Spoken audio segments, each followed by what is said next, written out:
The LSU AgCenter has received a major grant to produce 2 new crops to spread across the southern region of the United States. These crops are to be used as biofuel crops. The 2 crops that have been targeted are energy cane, which you see behind me, and sweet sorghum. These crops have staggered harvest times, so they will not conflict. They will allow us to run processing plants for much longer than the traditional sugarcane processing period.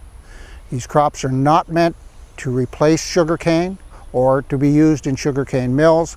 They're designed instead to supplement what the farmer can grow and has available to him using marginal lands and making, in other cases, fermentable syrups, which can be sent off to use in biofuel processing. The grant is funded by the USDA. It's under their AFRI-CAP program. It's one of 5 grants that have been given. It's one of the largest grants that they have ever given. This is a multidisciplinary, multi-unit operation led by the AgCenter. It includes 5 other universities and 4 different industrial operations, ranging from DuPont and Virent to Cirrus as a major plant seed supplier in the industrial part. We are dealing with several stations within and outside the LSU AgCenter. The key stations in the central region are the sugar breeding station at St. Gabriel and the Audubon Sugar Institute, which does the processing end, as well as the breeding stations for the USDA in Houma. And then within the AgCenter, we're also dealing with, for sweet sorghum, with the Southeast Regional Station, and we're dealing with the Macon Ridge Station, both for sweet sorghum and for energy cane.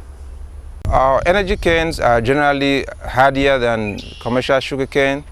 Hopefully we'll be able to expand the range of cultivation of energy canes up into northern Louisiana and several other southern states. Okay. Energy canes generally require less inputs because they are more vigorous in growth, and so they're able to grow fast and shade the weeds. So hopefully we intend to, in the future, cultivate energy cane with less inputs compared to sugar cane. At the moment, we have some plots growing up in Winsboro at the LSU AgCenter research station over there, and we're targeting cold tolerance.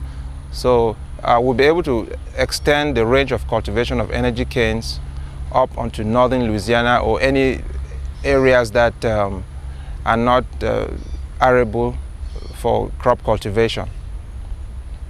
The potential benefits is that the farmer can within his or her field have plots that are not that are marginal, and they can target that and grow energy canes on those plots, and if there's a viable industry, they can deliver the energy cane to that industry. Energy cane has been used by a couple of pilot plants to determine the feasibility of using energy cane, mostly for that next generation of biofuels, that so-called cellulosic approach. Sweet sorghum, however, is a conventional approach to producing biofuel or ethanol. That is, they can take the juice and they can ferment it and produce in a conventional way ethanol. Sweet sorghum juice also can be used for things like producing plastics, butanol, gasoline. So it's a crop that produces a juice or a syrup that has multiple products that can be made from it.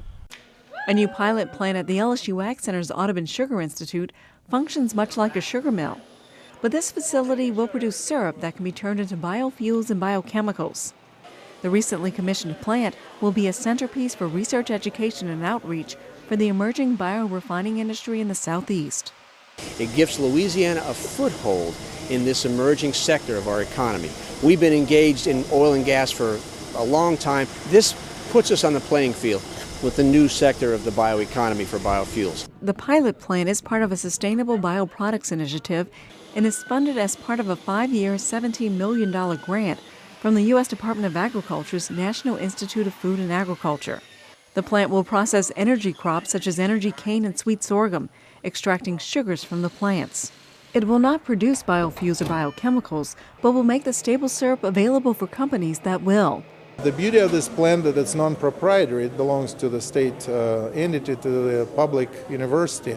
And that means that there's no reason for a lot of companies not to come and take some of this syrup or buy some of this syrup to pay for the operating expenses and get it to the good use. Koshergan says companies have expressed interest in turning the syrup into gasoline additives and synthetic rubber. The project also encompasses breeding and variety evaluation of the agricultural feedstocks. The plant isn't operating yet, but will soon. It will take time to prepare, but we hope to get the first samples by summer and then ship those samples to our partners. The pilot plant can process between 1 and 2 tons of feedstock an hour. The facility can be scaled up for a commercial mill.